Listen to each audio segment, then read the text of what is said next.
Salam geng, racun kali ni saya dah tak sabar nak share dengan korang geng. Sebab finally macam korang nampak geng, Poco F4 GT dah pun release. Yang mana kan model ni bukan typical Poco phone tau, tapi F4 GT ni lebih fokus ke arah gaming. So dekat dalam body phone ni geng, terbina pop-up trigger, ada RGB light, pakai chip Snapdragon 8 Gen 1, 120W hypercharge, 120Hz display dan juga pakai quad speaker. Memang gila tau spek dia. So apa je lagi penawaran terbaru yang ada dekat dalam model ni kan? Kalau korang dah bersedia, jom kita mulakan racun sekarang.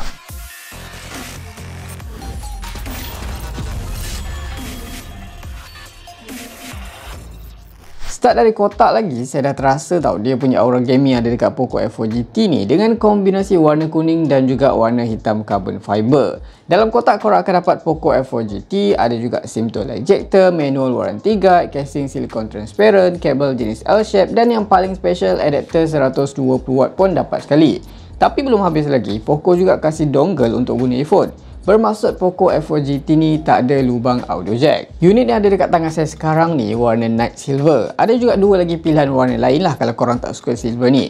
Bagi saya nampak menarik, phone ni dari gabungan kaca plus aluminium. Berat dia sekitar 200 gram. Rekan panel belakang dia macam yang korang nampak lah, agak fancy sikit lah untuk nampak berbeza dengan phone biasa. Dia ada dual V-shape dekat bodi belakang plus glossy straight line dekat tengah.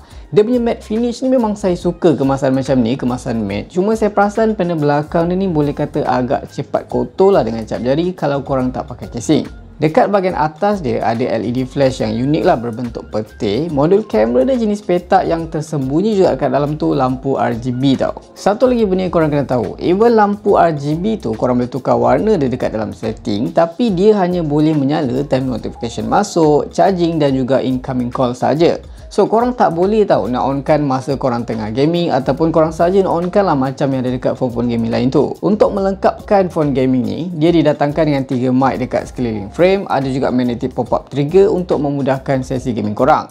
Selain boleh guna time gaming, berfungsi juga tahu sebagai shortcut button untuk penggunaan harian. Dan of course didatangkan dengan quad speaker dengan kedudukan yang saya suka macam ni, dia symmetry lah kiri kanan yang ditune juga by Dolby Atmos. Oh ya, ada juga IR blaster di bahagian atas phone dan satu benda yang bagi saya agak pelik lah, even screen dia ni dia pakai panel AMOLED tapi dia sengaja tanam fingerprint dekat power button di bahagian sisi. Tapi tak apa, at least dia punya respon tu memang laju dan sangat accurate. Untuk slot SIM dia hanya menyokong dual SIM tanpa micro SD card tambahan. Untuk gaming ke kan, daily use ke, korang mungkin tak akan kecewa lah dengan display dia ni. Spec on paper memang powerful, dia ada screen bersaiz 6.67 inci, jenis flat AMOLED beresolusi Full HD+.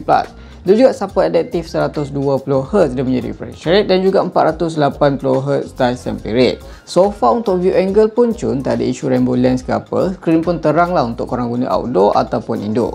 Antara features tambahan tau yang ada dekat screen Poco F4 GT ni, dia ada fungsi adaptive color, always on display, HDR10+, Wideband L1, Corning Gorilla Glass filters dan juga 1920Hz high frequency PWM dimming. Untuk bezel dia saya perasan 4 sisi tu memang sama lebar plus ketebalan dia pun boleh kata acceptable. Sesuai lah untuk gamer kan, untuk mengelakkan dari tersentuh screen tanpa sengaja. Finally, dari tahun lepas juga saya tunggu Poco keluarkan phone yang betul-betul flagship yang pakai chip high-end. Rupanya dia hold chip tu untuk kasih dekat Poco F4 GT ni.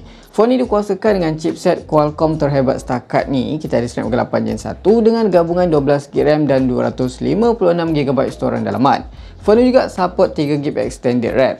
Untuk bacaan skor Antutu tu saya dapat boleh kata agak tinggi juga, sekitar 970,000 lebih. Tapi skor ni macam korang tahulah hanyalah penanda aras je. Yang penting tu kan gaming experience korang tu sendiri. Untuk social media usage, daily use ke, memang tak ada masalah lah, semua smooth je. Tapi kalau untuk gaming saya perasan ada benda yang boleh kata agak berbeza yang saya kena bagi tahu korang. Korang boleh akses semua features tu dekat dalam game turbo. Dalam ni korang boleh custom lah dia punya performance dekat GPU setting, boleh adjust dia touch control ikut cita rasa korang. Korang juga boleh enhancekan lagi lah visual quality. Kalau korang masuk dekat dalam setting pun ada banyak lagi extra features. Untuk in-app features ni, dekat sini saya perasan game turbo dia tu lebih kurang sama je tau macam game turbo yang ada dekat phone-phone Poco yang lain, melainkan ada penambahan dekat shoulder button setting. Selain itu kan, Poco F4 GT ni juga dibekalkan dengan vibration motor yang besar tau, yang dapat meningkatkan gila experience masa korang gaming dan juga typing. Untuk Genshin Impact, saya main dengan setting rata kanan max 60fps. Overall prestasi dia saya terasa lebih kurang sama lah macam phone-phone lain yang saya guna, yang saya dah try pakai chip Snapdragon 8 Gen 1. Frame rate dia tu boleh kata kurang stabil, tak boleh nak maintain 60fps. Rata-rata dia main bawah 40fps lah, even saya dah onkan performance mode. 30 minit gaming, battery drop dalam 18%.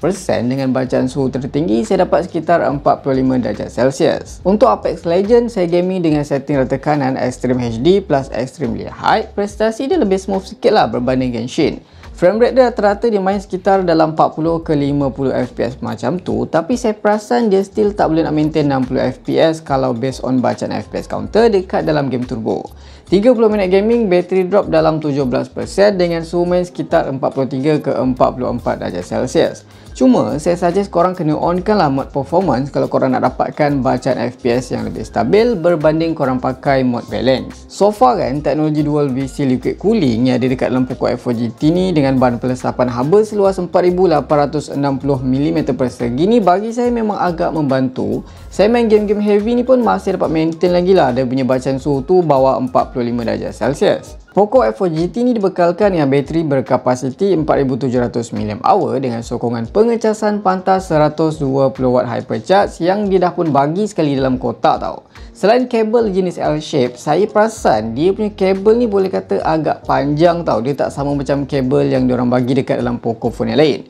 Charging ni memang laju, saya dapat lebih kurang 18 minit lah untuk full charge daripada 1% ke 100% dengan aktifkan mode boost. Kalau korang offkan mode ni kan, masa pengecasan dia agak lambat sikit lah dalam 22 minit.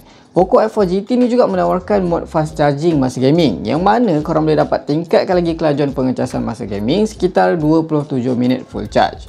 Teknologi pengecasan pantas masa gaming ni katanya memang selamat dan tak merosakkan bateri korang.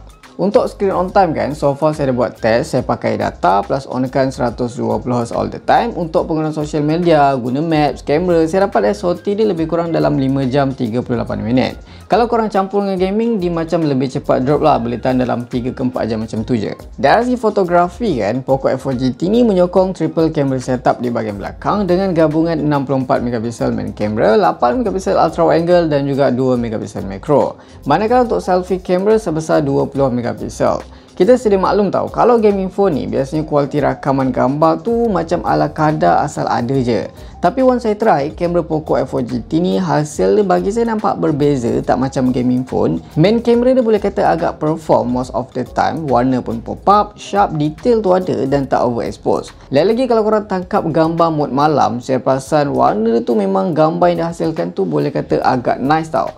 Untuk rakaman video boleh rakam dengan resolusi tertinggi 4K 60fps dengan sokongan EIS. Tapi kalau korang nak pakai 4K 60fps ni, max hanya boleh rakam 8 minit sahaja. Rasanya ni first time lah Poco bekalkan 4 unit speaker dekat model Poco, yang mana bunyi dia punya high frekuensi, dia punya medium dan juga low frekuensi tu dipisahkan tau untuk dapat bunyi lebih detail masa korang tengah gaming, movie ataupun layan lagu.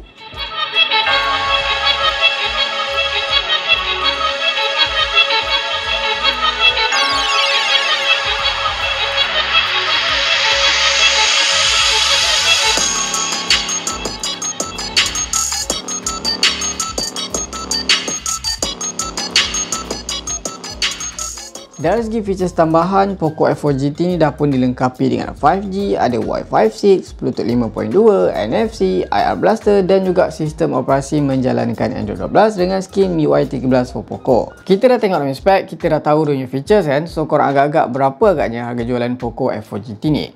Yang mana kalau korang tengok balik smartphone yang rasmi dekat pasaran Malaysia yang pakai chipset yang sama Snapdragon 8 Gen 1 ni, harga jualannya boleh kata agak keras lah, boleh cecah 3,000 ke atas.